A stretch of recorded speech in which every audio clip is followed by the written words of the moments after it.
Hello and welcome to TechPlot360EX.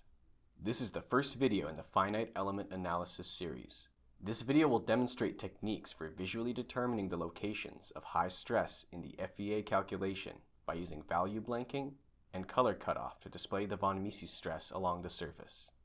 For this example, we are looking at a transient FEA dataset of a connection rod created with LS-DYNA. We've limited the frames per second of the animation to allow us to better analyze the plot. Looking at the variables of the dataset, we have all 6 stress dimensions, but no von Mises stress. We must calculate this by selecting Tools, FEA Post-Processing, and select von Mises stress strain as the variable we wish to calculate, and using stress as the variable we will derive it from. Once the variable has been added to our dataset, we can toggle on a contour of the von Mises stress.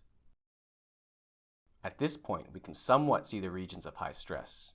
However, we can improve on this even more. To isolate the areas of interest, we would like to hide all pieces except the connection rod. As all pieces are in the same zone, we must use value blanking.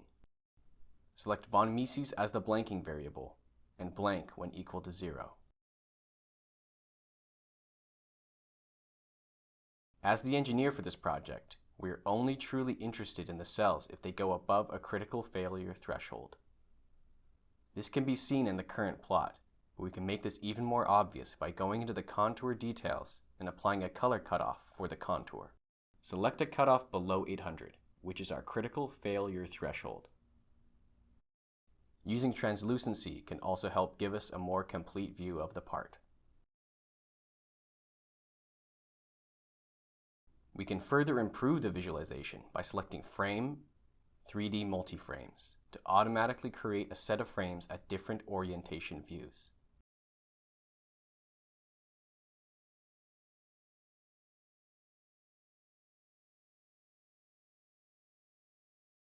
When animating, we can see that at most time steps, the von Mises stress level is under the critical threshold. However, we can now identify the time steps and areas where it surpasses this number. Another way to analyze the part is to use frame linking with value blanking to further isolate the regions of high stress. In this view, we can completely remove the regions that satisfy the design criteria while still providing context for the part as a whole. This concludes the tutorial on finite element analysis. You can download a free trial of TechPlot360EX on our website, and thank you for watching.